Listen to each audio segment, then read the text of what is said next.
Bienvenue dans cette deuxième vidéo qui présente les notifications, les onglets et l'export des données vers Excel. Notification par mail. Vous pouvez choisir de recevoir ou pas un mail indiquant les changements effectués sur vos demandes. Pour cela, cliquez sur « Mon compte » en haut à droite de l'écran. Pour ne recevoir aucun mail, choisir « Aucune notification ». Pour recevoir un mail lorsqu'une demande vous est assignée, choisir seulement pour ce que je surveille ou qui m'est assigné. Si vous êtes seul à utiliser votre compte, cochez « Je ne veux pas être notifié des changements que j'effectue ». Si vous êtes plusieurs à utiliser le même compte, décochez cette case.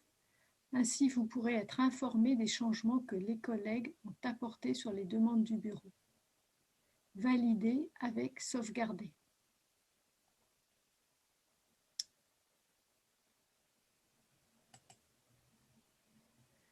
Voyons maintenant l'onglet Activités. Cet onglet permet de suivre l'historique des actions effectuées sur vos demandes.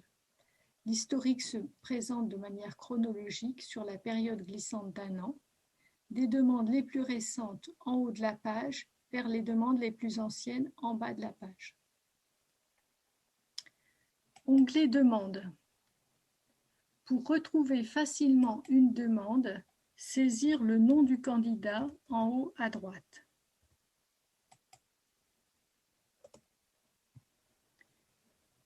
Les demandes concernant ce candidat sont listées. Il s'agit d'une recherche en texte intégral. Vous pouvez chercher simplement un mot, par exemple le mot « transport », pour trouver les demandes qui contiennent ce mot. Filtrez les demandes selon différents critères. Par défaut, les demandes affichées sont les demandes ouvertes, c'est-à-dire vivantes à traiter. Les demandes ouvertes correspondent au statut disponibilité ETP à valider par le RZGE, instruction RM3, instruction TERCO 3, en attente réponse BRH. Les demandes fermées sont au contraire celles qui sont au statut brouillon, recrutement réalisé et recrutement abandonné. C'est pourquoi, par défaut, vous ne verrez plus les demandes qui sont passées au statut recrutement réalisé. Pour les retrouver, vous devrez choisir d'afficher soit toutes les demandes, soit celles qui sont au statut recrutement réalisé. Nous voyons par exemple que le nombre de demandes actuellement ouvertes est ici de 25.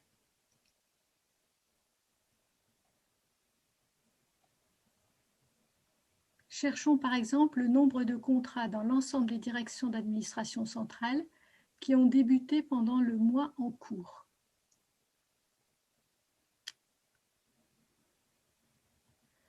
Donc, nous cherchons un statut égal à recrutement réalisé et nous ajoutons le filtre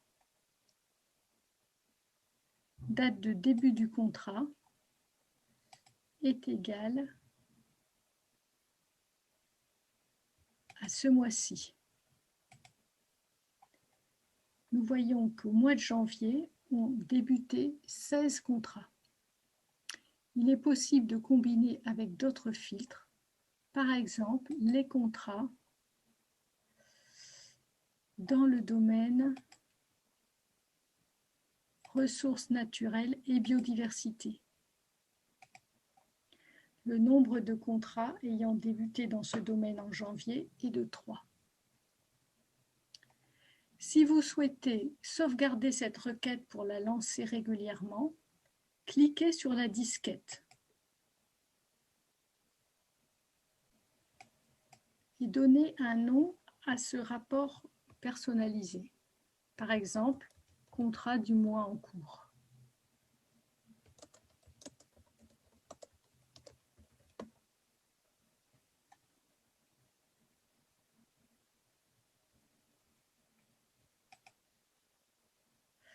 Vous pouvez choisir d'ajouter d'autres informations. Par exemple, le statut. Donc pour cela, vous décochez colonne par défaut. Vous retirez le statut puisqu'il est à recrutement réalisé. Assigner à. Et vous pouvez choisir d'ajouter d'autres informations.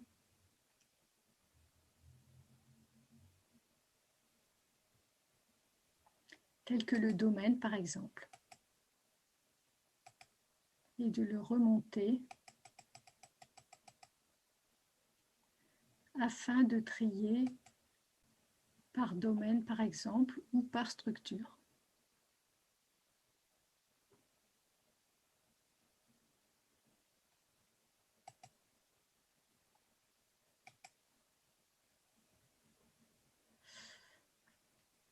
Un certain nombre de requêtes sont déjà prêtes à droite de l'écran. Pour l'onglet Ma page, cet onglet est personnalisable et permet d'afficher les requêtes les plus importantes pour vous. Vous pouvez choisir d'enlever cette requête en cliquant sur Supprimer.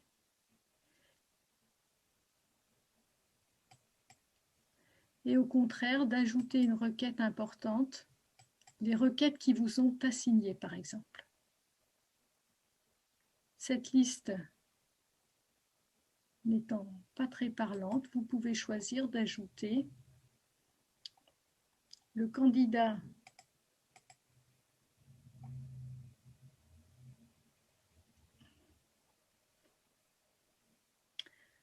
la structure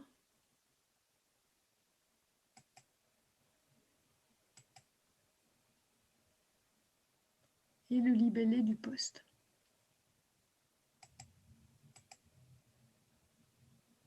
Le tracker, c'est le type de demande.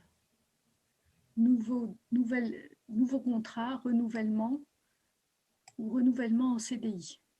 Vous avez ainsi une liste qui correspond à votre besoin. Vous pouvez aussi ajouter à l'onglet Ma page les requêtes que vous venez de créer. Par exemple, les contrats du mois en cours que nous venons de créer.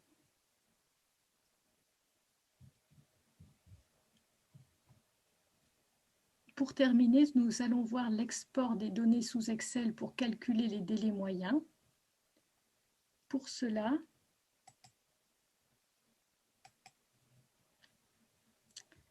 partez de la requête contrat réalisé délai RM, car elle contient déjà les dates permettant de calculer les délais. C'est la date où le dossier a été complet, la date d'autorisation. Donc vous exportez ces informations au format Excel en choisissant UTF-8 et vous ouvrez le tableur. Vous retrouvez dans le tableur les informations de la requête. Saisissez la formule.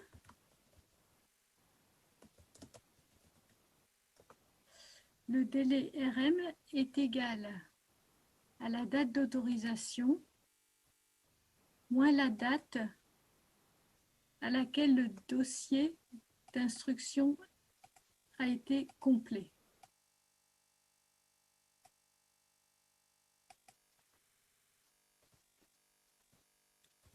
Vous pouvez ainsi calculer la moyenne des délais pour les contrats qui ont débuté en janvier. Cette moyenne est égale à 4,7 jours. Les délais les plus longs correspondent aux demandes pour lesquelles un comité de sélection a été nécessaire. En effet, le délai RM comprend le délai d'organisation du comité de sélection. Voilà, merci d'avoir suivi cette vidéo. Pour toute question ou suggestion d'amélioration, vous pouvez écrire au bureau RM3 à l'adresse contrat-rm3@développement-durable.gouv.fr.